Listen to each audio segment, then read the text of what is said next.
seem like we feel the same. We love what we hate. We lie, but we know we can't widen. How to be quiet and acknowledge the power to ignore. Hello guys, this is Yundel and today's share. Learning to be quiet is not easy, and acknowledging the power to ignore. Guys, this is not an easy share because we all have pride. We have pride, we have ego, and it becomes so difficult to not to say anything. It becomes so difficult to be quiet, to stay quiet when we have something we are arguing with, something to discuss with. Guys, learning to be quiet is not easy. But guys, I am sharing this with you, of course, from my own reading and of course from true life experiences. Because as I grow old, guys, I learn a lot. Learning to be quiet, sometimes it is a must. Why?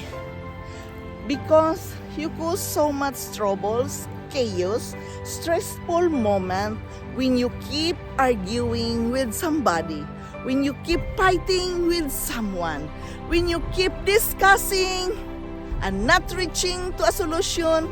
It's better to keep quiet. But it's not always easy. You have the pride.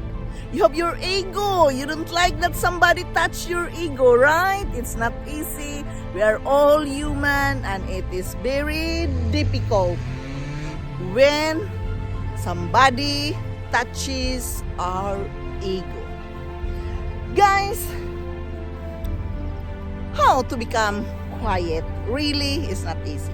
But for me, guys, in my own life experiences, sometimes it's the best thing I can do, really.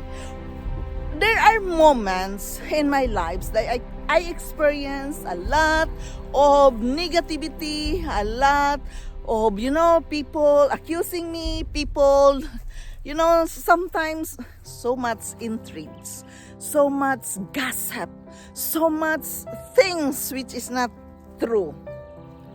For me, I just keep quiet. I'm not going to fight fire with fire. That is my principle. I just let it go, and it is the best thing I can do to keep quiet. And there is power to ignore it. When you can use your power to ignore it, guys, you have that peace within you. That means you have to develop strong self-confidence. You know who you are, knowing that whatsoever now attacking in you, you are in peace. Because you know who you are. You know what is those things which is not true. So I always say to myself, I don't like to fight fire with fire. I don't like to,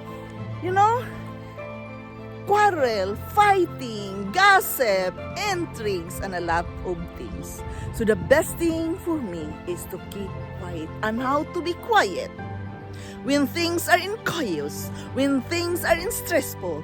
Guys, for me, guys, I have to share with you always my happy place by the water, my happy place by the river or by the lake. Take a walk.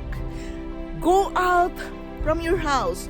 Go out from your working place and have a moment with yourself. For me here, guys, by the water really calms me down. So guys, when I am struggling with all these chaos, stressful things in my life, especially when it is not true, I know what I did and somebody accusing me. I know that that is not true. I'm not going to use any time of the day when that comes. I just keep quiet. Even they are saying bad things to me. Even they are calling me bad words. I don't fight fire with fire. I prepare to be in silence. I prepare to go out here in the nature. I prepare to have that me times. It becomes easier for you guys to be in quiet when all things are in chaos and stressful.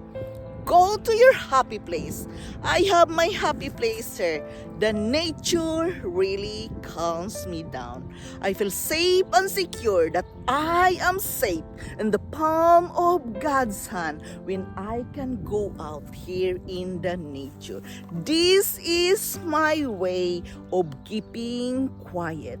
This is my way of not talking back, of not discussing back to bad things, and using bad words. You gain nothing, guys, of fighting. You gain nothing fighting with fire, using bad words, using accusation words. You gain nothing from that. So that is my way of keeping quiet. There, I am using the power to ignore. When you are confident enough with yourself, you know who you are, you know you are not doing any bad things, you know you keep doing the right thing, you are confident enough to use the power to ignore anything. Why? I don't like that somebody will hurt me. I don't like that I will destroy my day just because of the gossip, just because of the chaos. No, I have to use the power to ignore.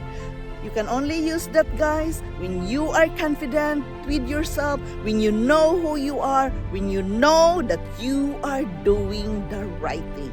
It becomes easier for you to use the power to ignore when you know who you are. I am confident enough, guys, to use the power to ignore when you understand what is written in Matthew 27:14. But he answered him not one word, so that the governor marveled greatly. Guys, I am talking about the situation when Jesus was here on earth. Many people said hurtful things to him, untrue things about him. Guys, he is God. He can straighten them out. Spend time arguing or trying to change their minds. But when facing false accusation, his trial before Pilate, the scripture says, he answered him not one word. He kept quiet. He didn't give them the time of day. He don't waste his time trying to change his critics. He did not argue with small-minded people. What they think of you guys, remember, is not going to stop your destiny or keep you from your purpose. The negative chatter is the enemy trying to bait you into conflict and get off course. You can stop what they're saying. Conflict, negotiation, accusation, discussion. You cannot stop them, guys, but you can use the power to ignore it and refuse to let it get down in your spirit. Don't have to respond to the negativity. A response gives that person credibility. Don't validate what they're saying to you guys. Do as Jesus did when he was here on earth. He ignored it. When you withstand the persecution, God will release a new level of blessings towards you. Guys, remember, you can have that self-control within you choose to be quiet and use the power to ignore, thanking God that He is in control in your life, that He is always greater than any difficulty you will ever face. Thanking Him that is giving you the wisdom to ignore anything that is just an insignificant insult or argumentative distraction to get off course. Just believe that you are going to be the best version of yourself, knowing that God is going to bring you to the next level of your destiny. Remember always that He's there with you. He is in control with you. Using the power to ignore, guys, you are just acting like Jesus. As He said in Matthew 27:14, but He said and answered him not one word. Remember that. He don't answer all the accusation he had to face when He was there in the earth. So therefore, we can do the same like Jesus. Use the power to ignore all the hurting moments and the accusation, discussions, and the negative words, bad words, which they're using against you.